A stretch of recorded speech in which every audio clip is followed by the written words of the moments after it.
Ole Miss, Michigan State, game 1, tricky. Well, but I would actually recommend the money line in this situation. What's going on, guys? Welcome back to the channel. Today's video, we got Elite 8 games. We got 2 of them to go over in today's video. I'll cover the other 2 in the next video. But can we just wrap this up, man? I mean, we can just have the Final Four this week. Let's get the championship game done. Let's wrap this up. I mean, every favorite, every game, bland, boring. I mean, are you guys having fun? Is this fun to watch? I'm not really having fun. Purdue, Houston, I've got like a little bit of excitement out of that. But hey, man, you know it's bad when you're making money and it's still not that fun. So updated numbers, guys. Another round in the books. More profit, guys. Solid. I posted the results to the community section like I always do. So if you're looking for the individual plays I made, the odds of those plays and how many units I put on each one, the finer details, just go ahead and check out all those posts there in the community section. But more profit, man. The first 2 rounds, the first weekend as a whole, I made profit. The Sweet 16 round, 2 days as a whole, I made a profit. Has it been world record profit? Has it been dozens and dozens of units like I did in the regular season? No, but have you made profit on your own with your own opinions? Probably because all the favorites, but yeah, I'm not complaining, man. We just continue to stack money. It hasn't been piling up quite as much as I wanted, but Michigan with one of the worst meltdowns I've ever seen. I had Michigan +9. I don't even know how mathematically that bet came up short. The first half of Houston just looked completely rigged, so missed on a double result. That was 1.8 units.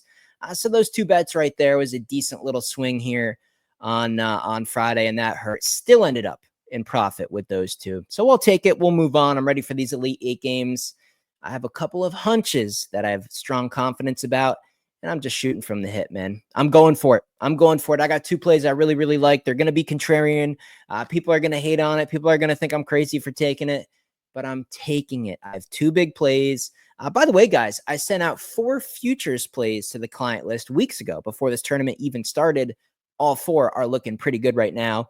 Some of those are +400, 500 odds. So we'll see if some of those can stack some sugar on top at the end of the college basketball season.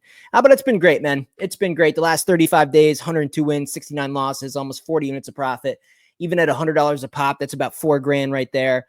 The entire college basketball season deep in profit. So things have been good. A lot of money's been made. We're just trying to finish out this tournament on a strong note. I think this next round is the round to do it. The Final Four, the championship, you know, you only have a few games, right? You're condensed with what options you have to bet. These next 4 games over Saturday and Sunday, this is it. These are the big ones. They're good teams. It's condensed down. We know what we're going to get. We know how these teams are playing at this current time. I got some big plays that I'm going to send out to the client list. Not as many in terms of volume, but some bigger ones. So, of course, if you guys want to know the bets that I'm actually going to submit myself, you can see it there on the screen, danspicks.net. Link to my website in the description. Absolute no-brainer. And don't worry about, signing up too late and, you missed the train with college basketball. Absolutely not. We got 2 huge days ahead, and I'm going to bet MLB and NBA this coming week. So look forward to that if you're on the text list. Again, if you're new here, I put you on a text list. Everything gets sent directly to your phone. The plays, the odds, how many units to put on each of those. Just copy the text message, man. Every sport, I just print money. Some weeks it's good. Some weeks it's bad. Some weeks it's really good. Some weeks it's kind of good. Overall, long term, I'm the best in the business. Every sport, every year, fully documented, deep in profit. Just copy the text. It's really that simple. But yeah, let's bring up Pickett Sports, man. We got 2 games to go over. Let's find some plays, man. We're going to dissect these games because we only have 2 games to go over in today's video. We're going to dissect it a little bit differently here. So let's just pull up a bunch of lines, run through some stuff. We could even bring up Outlier and yeah, give you guys some options to think about here for the Elite 8. Hopefully we have some chaos. Let me share the screen with you guys so you can see what I'm looking at. We'll find some winners today. No doubt. No doubt. So here's Pickett. Here's Pickett. Here's the 2 games going on today. Texas Tech, Florida. Let's look at some early data. Why don't we? We got a spread of 6.5, 7. We got a lot of Florida money. Not really surprising. Florida's been dominant, so that looks pretty good. A lot of money on the over. Interesting. The overs have been pretty popular. Prop market. Interesting there. Let me bring up a whole separate tab here and let me log into Outlier at the same time. Hopefully my info is saved on here. No, let's close that. Get rid of you. Okay, so let's pop over here. You guys should be looking at Outlier now.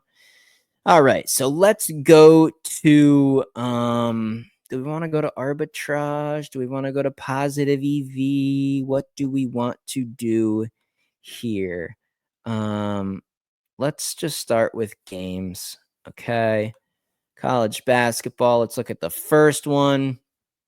What do we got here? Well, let's look at some stats. Effective field goal percentage. So Texas Tech is a little bit better there. Turnovers. Texas Tech tied for 40th. Florida 186. Pretty difference there. Offensive rebounding goes to Tech as well. Free throws. Florida's better. Points per game overall. Definitely better for the Texas Tech offense versus Florida's defense in this position. There's a few advantages there for the offense. Definitely some public betting. Yeah, it looks about the same as Pickett. The spread looks a little bit different, but numbers are generally the same there. Let's look at some trends. So the money line, it's about average. Let's see if we can find something in here. Under, over, not a whole lot. Let's go to player props. Anything in the player props market. Christian Anderson. Okay. So maybe we'll go down and check anything there. That's pretty choppy. Not a lot of advantages there. Let's go to team props. How about Florida Gator on the points? So they have gone team total over a lot. I mean, even at these plus money prices, 84, 83, 82, any of these alternate lines, a team total over. I did bet that for Florida in that game against Maryland. It did cash. I had 81.5. So guys, I mean, this is one of the few things that's standing out to me. So if I was going to give you something for this game, I would say consider the team total over for Texas Tech. I think we might see a decent pace in this game. And yeah, team total over for Florida, I do think makes some sense. Check out the alt lines. Maybe you could ladder that thing up, any of that sort of thing. Let's go back to Pickett now. Let me go back to Pickett, and let's go back to the second game. Check out some data on that one. NCAA. Let's check out this. We're looking at a spread of 7.5. Totals at 174.5 over there on BetMGM. That's pretty high. Still some money coming in on the over. Some decent sharp action on Duke here. I mean, we got about half the tickets on them, but we got more of the money. And the money line's all over Duke in this game. So betting splits, looks about right. Let's go over to Outlier. Let's look at this game on Outlier, see if we can find something here in the prop market. Crimson Tide and Duke. Let's look at team props again. Let's look at these Duke points. So this is much more choppy. This is actually trending more to the under, especially when you get up into those higher numbers. But the numbers on the screen are very high. I mean, we're talking 87, 90, 93. I mean, they're playing Alabama. To take a team total under in this game would definitely take some balls. I don't know if I can recommend that, but the data supports it. When you're talking about numbers of this level, man, you know, everybody's going to bet the over. It's Alabama. We saw the 3-pointers. They set the record. Duke has been looking good. Cooper flag, all this stuff. I don't know, man. If you're going to bet the under, you're either the biggest idiot on planet Earth or you're very sharp. Let's go to player props for this one. Let's look at Cooper flag. Where's Mr. Cooper in here? I think this is, I just saw it. Did I just pass it? There's Mr. Cooper flag. Let's look at his points. Let's scroll down to a decent number. How about 24.5? Yeah, not really looking good. Under on the points, guys. I mean, minus 119, minus 106, that point range in the mid-20s. Under for Cooper flag does seem to be decent. Just based on sample size of a decent amount of games here. But this is against Alabama. And if Duke is going to win this game, they're going to have to score. I mean, Alabama are they going to have 25 threes again? No. Are they going to have 20 threes? No, I don't think so. But they're still going to score. And Cooper flag, I think, is going to have some success here. So you got some conflicting data in this one. Let's look over here at some numbers. Let's look at this Alabama offense. You know, not a lot of edge. I mean, it's just kind of split down the middle. nothing really is nothing's really like standoutish. Let's switch it over to the Duke offense and turnover percentage, offensive rebounding, points overall. I mean, that points overall, man. Alabama points allowed 355th. I mean, we're talking like the worst in the country, and you know, Duke's over there tied for 12th at 83.5 a game. So maybe the team total over for Duke, man, just based on that statistic right there, something you guys could consider. But yeah, I think the offense, Duke versus Bama, does look a little bit better than Bama's offense versus Duke defense. I mean, based on these numbers here, it's kind of showing us if one team is going to sort of slow down the other, it's actually going to be Duke slowing down Alabama in this one.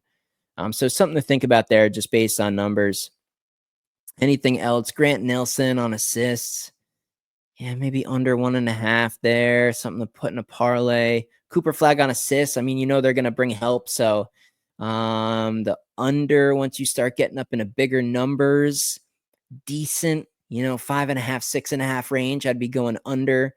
If you're looking for like a parlay piece, maybe consider like over 2.5 or over 3.5 if you can get much different odds than DraftKings showing there at minus 1,400. Obviously, that's not worth any bet. But for you parlay bettors, maybe something to consider. Game lines, anything else that sticks out? Not really. Not really. I mean, the total, yeah. Everything looks everything looks pretty normal, man. Everything looks pretty normal here. How about Alabama on a double result? That'd be a super ballsy pick if you're thinking there's going to be an upset. Interesting game here. One thing that has not been showing though, is the two bets that I like the most. And when I say I like them the most, yeah, I'm obsessed with them. They're going to be big. I don't know how many units, man. Maybe 3, maybe 5. I got to think about it. I got to see the money coming in, let these markets digest a little bit more. I'll be sending out the text messages to the clients here midday on Saturday. So if you guys are seeing this video right now, feel free to sign up. The text will not be sent until midday. And even if you sign up right before tip-off, man, as soon as you get on that text list, I just send everything right to your phone. It only takes about half of a second to hit send on a text message. So if you're seeing this video, man, consider the bets. Again, just consistent winning. Every round of the tournament, I've profited, man.